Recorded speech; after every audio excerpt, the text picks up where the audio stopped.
तपाईँको। म यति कुरा बताउँछु, बहुमतको स्थायी सरकार हामीले दिन सकेनौँ भने, बहुमतको स्थायी सरकार हामीले दिन सकेनौँ भने मुलुक एउटा अप्ठ्यारो ठाउँमा पुग्न सक्छ। तर त्यो जिम्मा पनि जनताको, जनतालाई जिम्मा लगाएका छौँ हामीले।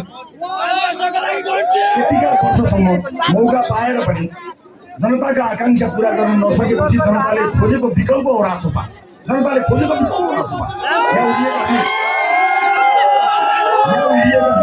आफ्नो पेसा र व्यवसायमा काम गरेका मान्छेहरू हौँ, तर देश आखै अगाडि नर्क हुन खोजेको, हामीले रोक्न खोजेको मात्रै हो। यो देशलाई नेपाललाई नेपाल जस्तो बनाउन खोजेको मात्र हो, कर्णालीलाई कर्णाली जस्तो बनाउन खोजेको मात्रै हो। कुनै पनि खतरा छैन।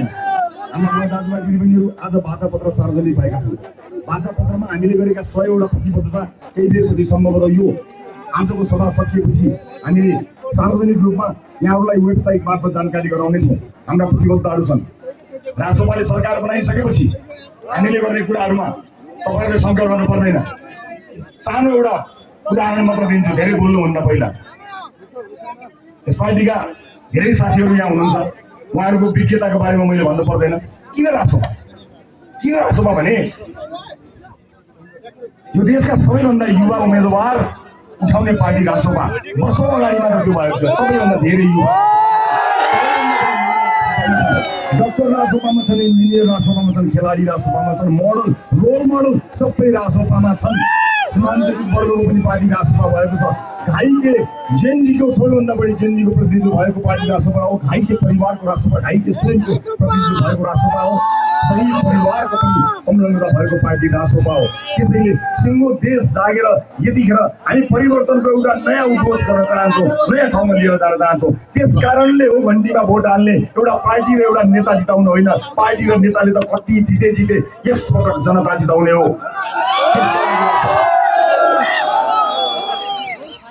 हामीले प्रश्नहरूको सामना गरेन, छलफलमा डिबेटमा भाग लिएन भन्ने प्रश्न आएको छ।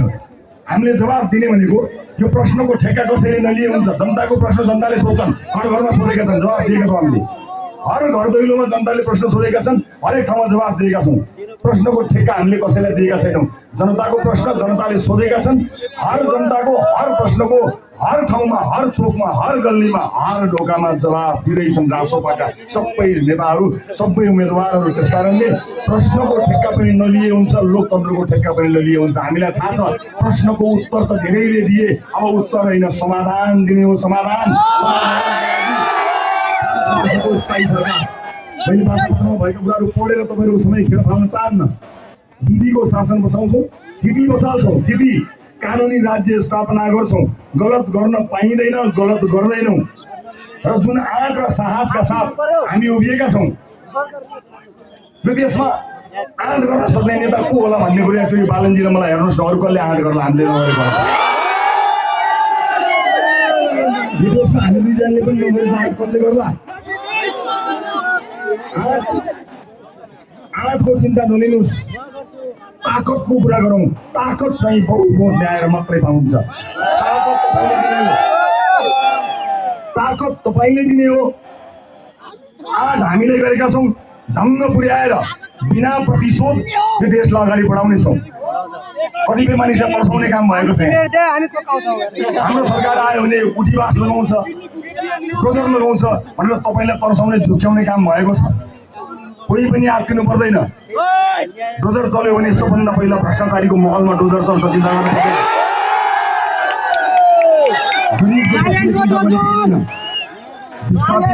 व्यवस्थापित चाहिँ हुन्छ, व्यवस्थापन चाहिँ हामी गर्छौँ। हामी कसैको दुश्मन होइनौँ भनेका छौँ। भूमिहीन साथीहरूको कुरा पनि यहाँ आएको छ। हामी शक्तिशाली आयोग बनाउँछौँ। त्यो आयोगले आफै निकाल्नेछ। त्यो आयोगमा पार्टीका कार्यकर्ता कारिन्दाहरू हुने छैनन्, स्वतन्त्र मानिसहरू हुनेछन्। तिनले दिएको रिपोर्टलाई कार्यान्वयन गर्नेछौँ। रासोपाले कसैलाई पनि बेघरबार बनाउने काम गर्दैन। कानुनले जे भन्छ हामी त्यही गर्छौँ। कानुनले तपाईँलाई चिचोमिचो गरेको रहेछ भने संसदमा कानुन फेरेर भए पनि तपाईँको अधिकार। चुनावका बेलामा बस्तीमा चिनेर भ्रम छर्ने काम गरेछन् भने र आधी भोट चाहिँ हामीलाई दिनुहोस् न त भनेछन् भने तिनलाई त्यही प्रश्न सोध्नुहोस् जुन प्रश्न मैले अघिल्लो सभामा सोधेको थिएँ। आधी भ्रष्टाचार राख्ने हो भने भोट आधी गरौँ, पुरै भ्रष्टाचार फाल्ने हो भने प्रत्यक्ष पनि घन्टी, समानुपातिक पनि घन्टी, विकल्प छैन। हाम्रो बाचापूर्वक हेर्नुहोला, अन्य सभाहरूमा हामीले गरेका बाचाहरूको बारेमा पक्कै पनि यहाँलाई जानकारी गराउने नै छु। त्यसैले कोही पनि त्रसित हुनु पर्दैन, कोही पनि आत्तिनु पर्दैन। यो जनता जागेको बेला हो, यो इतिहास रच्ने बेला हो।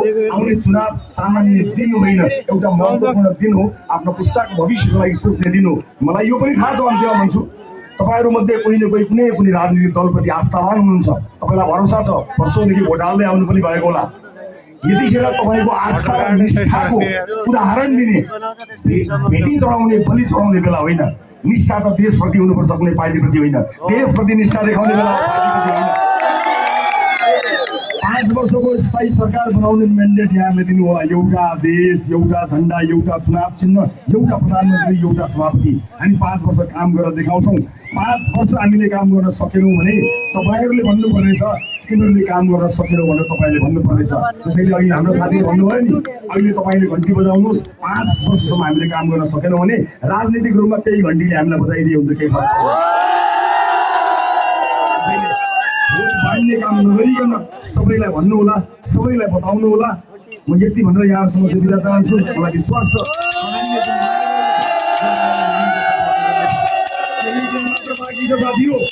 केही दिन मात्र बाँकी छ। हामी आउँदैछौँ तपाईँहरूको साथ लिएर इतिहास रोज्ने काममा हामी अगाडि बढ्नेछौँ। यहाँ साथीहरूले केही प्रश्नहरू गर्नुभएको छ, ती गहन प्रश्नहरू छन्, तिनको जवाब अन्य मञ्चहरूमा हामी अवश्य पनि दिनेछौँ।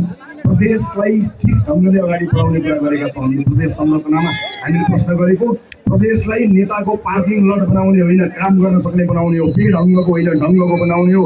प्रदेशको यो संरचनामा प्रश्न गरिएको, सुधार गर्नुपर्छ भनिएको अन्य मञ्चहरूमा हामी अवश्य पनि भन्नेछौँ। हस्, यति भन्दै आफ्नो भनाइहरू यही भन्न खोजेको छोटो हुन गएको लामो मन्तव्य यही टुङ्ग्याउँछु। सबको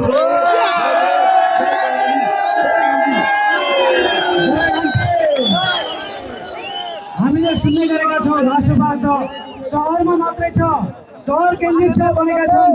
यो के हो? कर्णालीमा राष्ट्रवाद छैन त? हामी कर्णालीवासीले गाउँ गाउँमा टोल टोलमा हामीले भन्नुपर्ने छ, परिवर्तन, देशको परिवर्तन